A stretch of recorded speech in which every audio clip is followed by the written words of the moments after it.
Hava məkanlarında tətbiq olunan uçuş məhdudiyyətləri fonunda bir sıra beynəlxalq avia şirkətlər tərəfindən uçuşların təhlükəsiz şəkildə davam etdirilməsi məqsədi ilə Heydər Əliyev Beynəlxalq Aeroportuna eniş etməsi heç təsadüfi deyil.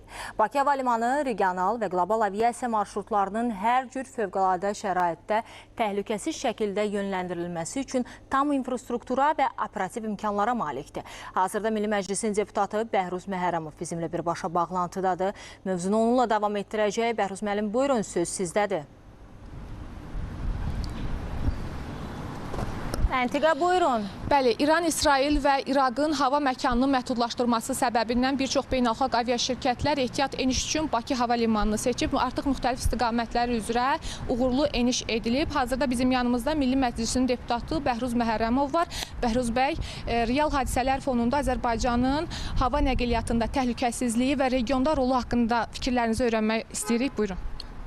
Bilirsiniz ki, təhlükəsizlik yalnız hava nəqliyyatının təhlükəsizliyi ilə məhdudlaşmır. Bütövlükdə ölkənin təhlükəsizlik mühiti olmasa, heç bir formada hava nəqliyyatının təhlükəsizliyinin təmin edilməsi mümkün deyil.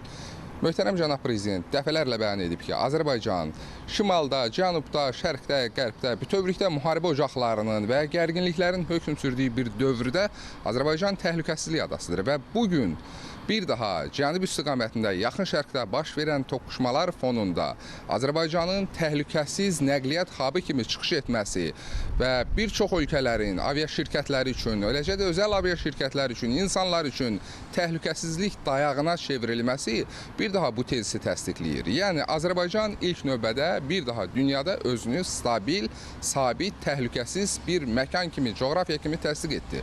İkincisi, eyni zamanda Azərbaycanın axı təhlükəsiz mühiti ilə yanaşı həm də mövcud infrastrukturu buna imkan verməlidir. Zamanında reallaşan çox sayılı layihələr, o cümlədən elə Bakı Hava Limanının, Heydər Əliyev Hava Limanının bütün tələblərə uyğun formada qurulması, eləcə də bizim çox sayılı ehtiyat hava limanlarımızın mövcudluğu Azərbaycanın bu problemin də öhdəsindən, bu mümkün force major hallarının da öhdəsindən gəlməyə imkan verir və bu il daha Azərbaycanın doğru, uğurlu bütövlükdə siyasət kursunu həyata keçirdiyini, həm xarici, həm daxili siyasət kursunu, iqtisadi istiqamətlərin doğru tənzimləndiyini, nəqliyyat kommunikasiya sistemlərinin doğru qurulduğunu bir daha dünyaya nümayiş etdirmiş oldu. Təşəkkür edirəm Bəhruz müəllim dəyərli fikirləriniz üçün. Biz sizə sözü studiyaya ötürürük. Təşəkkür edirik ətraflı məlumatı üçün. Qeyd edək ki, bizimlə birbaşa bağlantıda əməkdaşımız Əntiqə Fərəcova idi və onun müsahibi Milli Məclisin deputatı Bəhruz Məhərrəmov öz dəyərli fikirlərini bizimlə bölüşdü.